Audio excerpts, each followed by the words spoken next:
Good morning, dear students. Today we proceed ahead with Biot and Saver's laws applications. We go to second application of Biot and Saver's law. Magnetic field intensity due to a thin, straight, infinite length of conductor carrying steady current I. So this is our second application where we are to find out the magnetic field intensity due to a thin, straight, infinite length of conductor carrying current I at a distance d from it.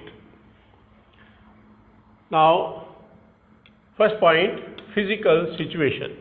We develop physical situation, in which situation we are to work, that situation we are to frame. Now consider a thin, straight, infinite length of a conductor carrying steady current I. Now this is conductor, straight, thin, infinite, minus infinity to plus infinity, minus y to plus y, carrying steady current I. Now let P be any point at a distance d. P be any point at a distance d. P be any point at a distance d from conductor, such that OP is equal to d. OP is equal to d. Now consider small current element dl of the conductor near point Q. Small current element dl near point Q.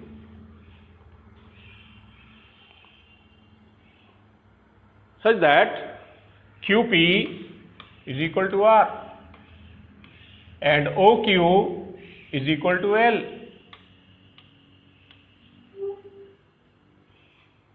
Angle OQP is equal to theta. Angle OQP is equal to theta. Angle OPQ is phi.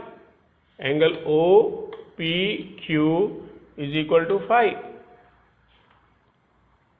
Angle OP plus y, OP plus y is phi 2, and angle OP minus y is equal to phi 1. OP minus y is equal to phi 1. So this is our physical situation, and we are to find out small field dB at P using Biot and Savart law. Now we come to Biot and Savart's law. We apply this law to find out the field.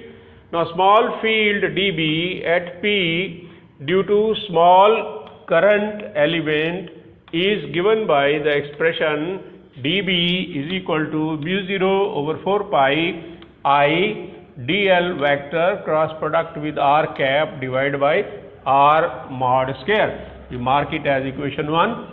Now this is the expression of Biot and Savart law. Then we are to proceed for the magnitude and direction of this field. Now we calculate magnitude of magnetic field intensity at point P.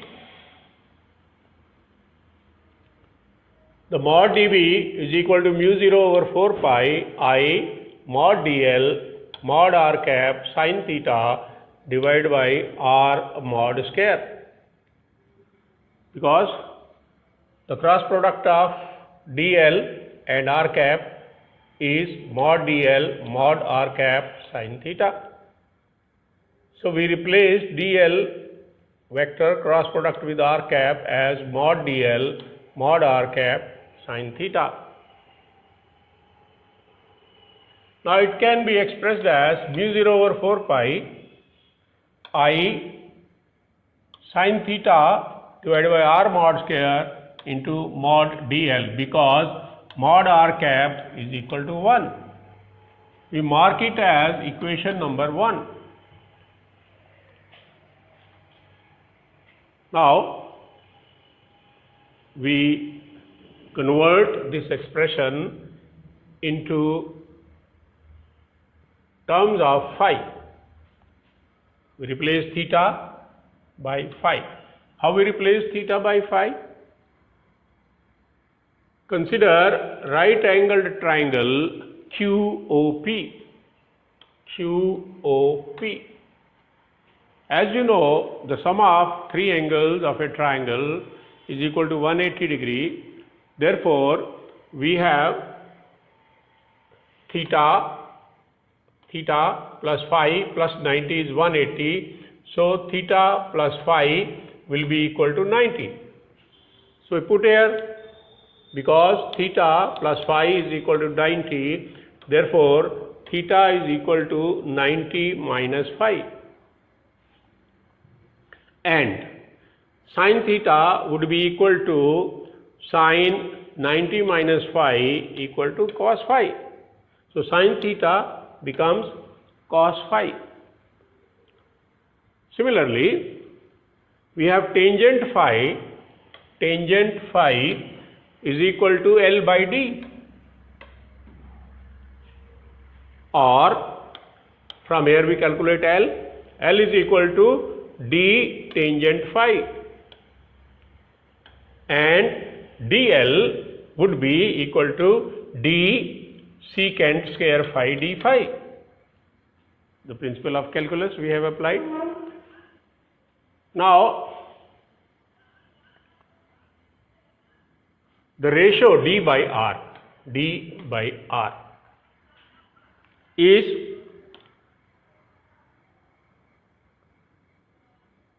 cos phi. Base over hypotenuse is cos phi, or value of r we calculate from here. We calculate value of r is equal to d divided by cos phi, or r will be equal to d secant phi. Now we have calculated the values of sin theta, dl and r from right angled triangle QOP. Now we substitute these values in equation number 1. Now substituting the values of sin theta, dl and r in equation 1, we get mod dB equal to mu 0 over 4 pi I d secant square phi d phi in place of dl,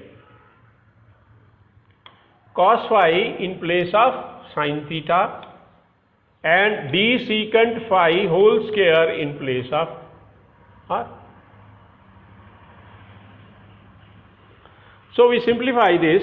After simplification, what will happen? It will become d square secant square phi will cancel, 1d will cancel, and we are left with mu 0 over 4 pi I divided by d into cos phi d phi. Let us mark it as equation number 2. Now this is the magnitude of small field dB at P due to small current element dl of the conductor. Now what about direction? The direction as usual is given by Maxwell's right hand grip rule. So here the field will be inward, perpendicular to L, perpendicular to dl, perpendicular to r cap, directed inward. So direction is perpendicular to plane containing dl vector, r vector, directed inward, represented or marked by cross at point P, marked by cross at point P. Now we are to calculate the magnetic field due to whole length of conductor, that is minus infinity to plus infinity, or from minus phi 1 to plus phi 2. Now we are to calculate magnetic field due to whole length of conductor.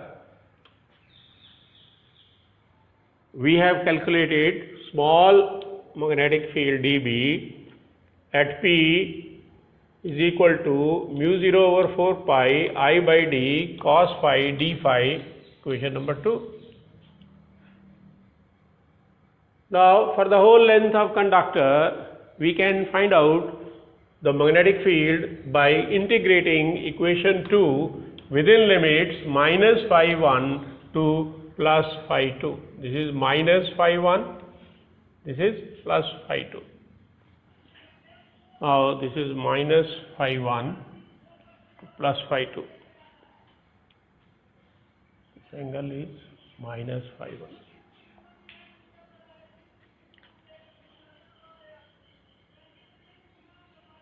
Now integrate.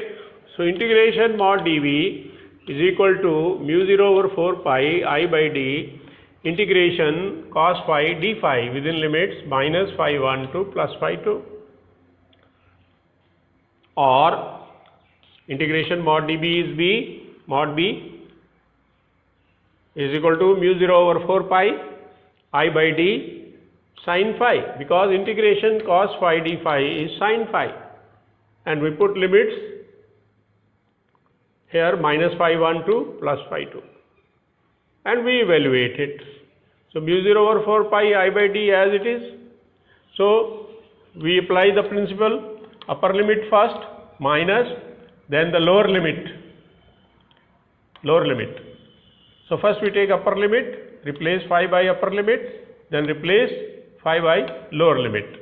So we write here sin phi 2 upper limit minus sin minus phi 1 lower limit, because sin minus theta is minus sin theta, so this will become as minus sin phi 1. So minus sin phi 1 will be plus sin phi 1.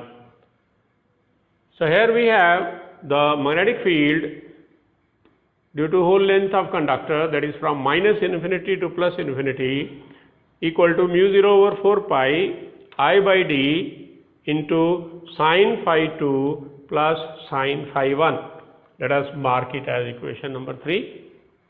And now we are to go for discussion on the magnetic field. Under certain conditions, how much will be the magnetic field at P? So let us see. Now we come to discussion on this formula, B equal to mu 0 over 4 pi I by d sin phi 2 plus sin phi 1. This is the expression for magnetic field intensity due to a thin infinite length of conductor at point P.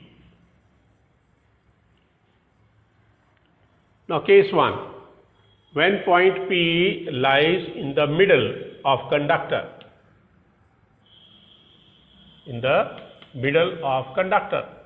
then phi 2 will be equal to pi by 2. This is the middle point. Phi 2 will be pi by 2, 90 degree, because it is infinite, and phi 1 will also be 90 degree, because it is also going to infinite point, so it is parallel.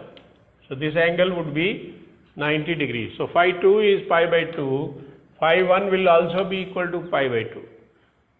Then substituting in this formula, we get B is equal to mu 0 over 4 pi I by d sin pi by 2 plus sin pi by 2. And you know sin pi by 2 value is 1. So here we have, this is equal to mu 0 over 4 pi I by d 1 plus 1. So it will be equal to mu 0 over 4 pi I by d into 2. So 2 cancels.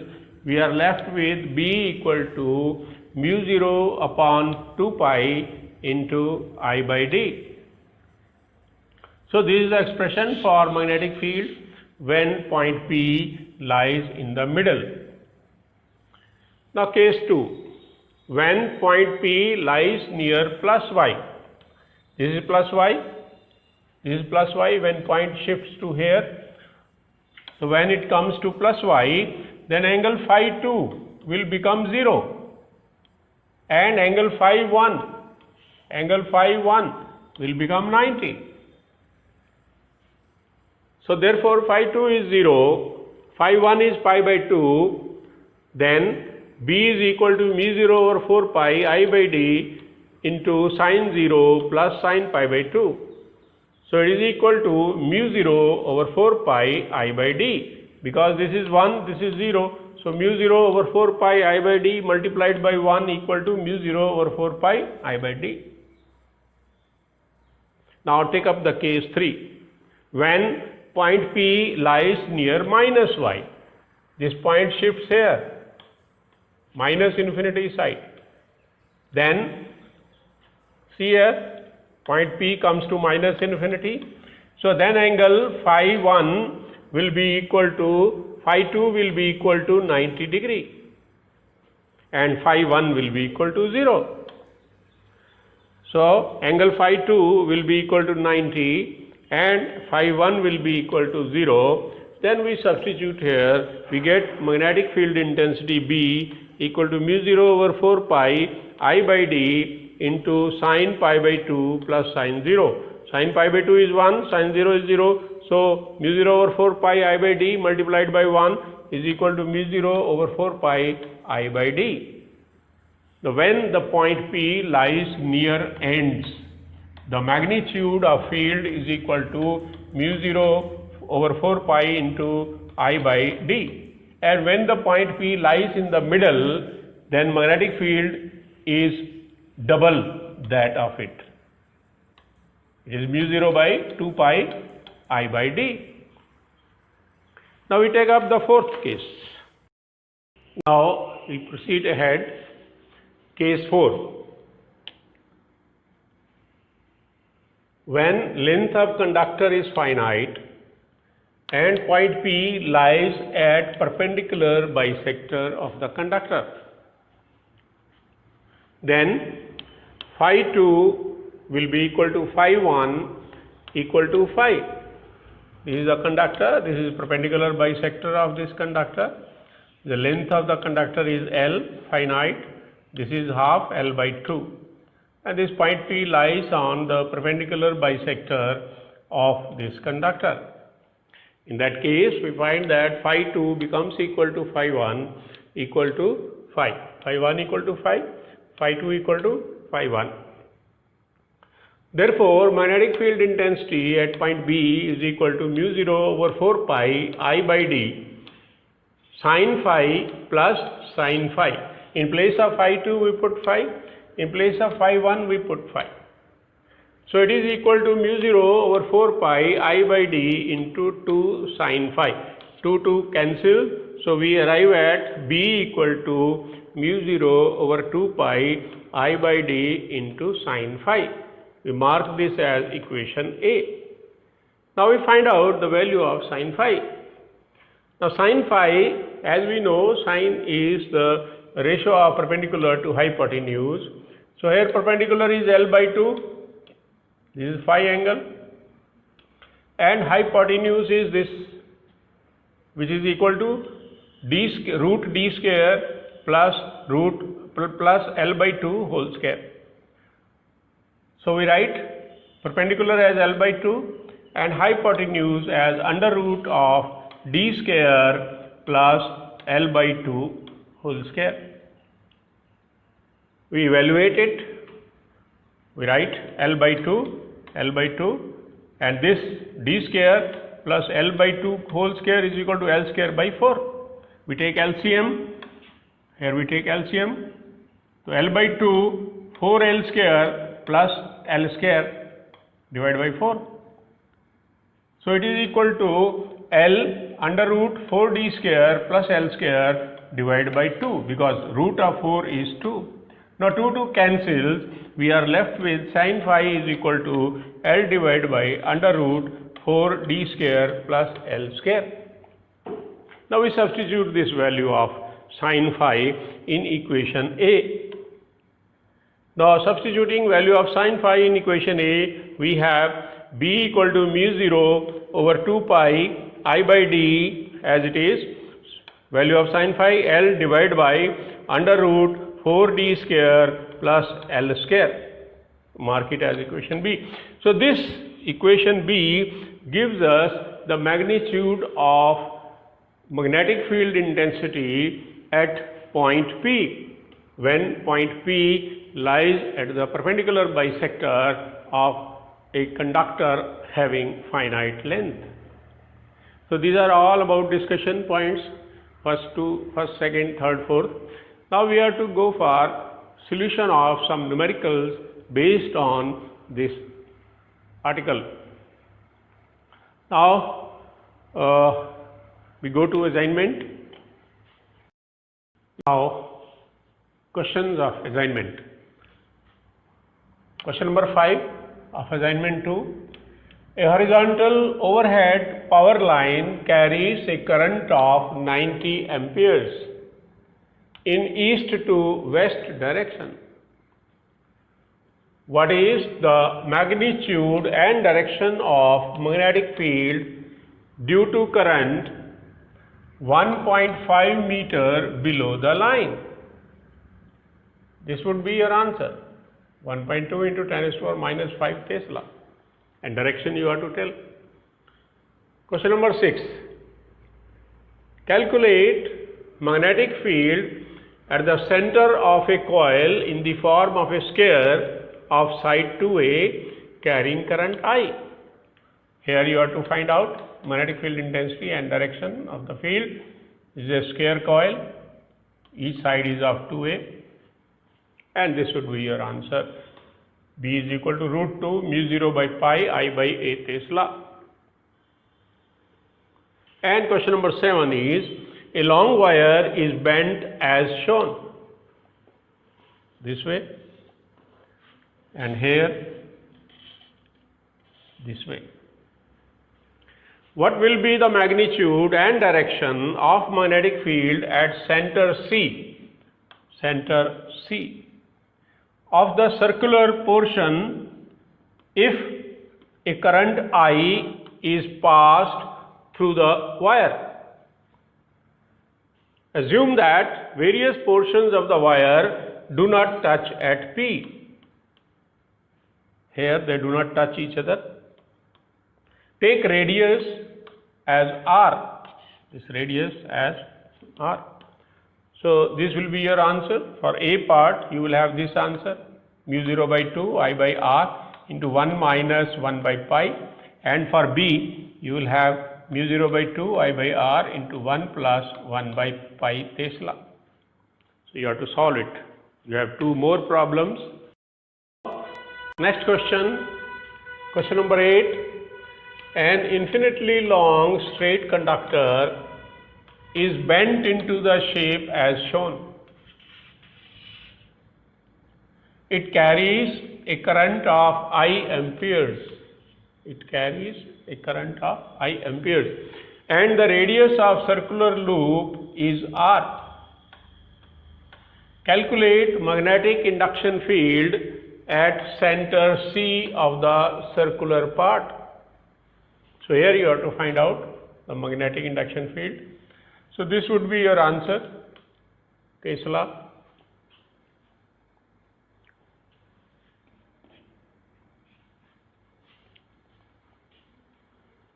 Now, question number 9, similar but extended. A long thin wire is bent in the form of hairpin as shown. You see hairpin, ऐसे होता है, it's like this. Calculate magnetic field at center O of the circular part. So you have to calculate magnetic field here. And this will be your answer. Mu 0 over 4 pi I by R into 1 plus 2 by pi Tesla. So you solve it, all these assignments, these questions of assignment 2.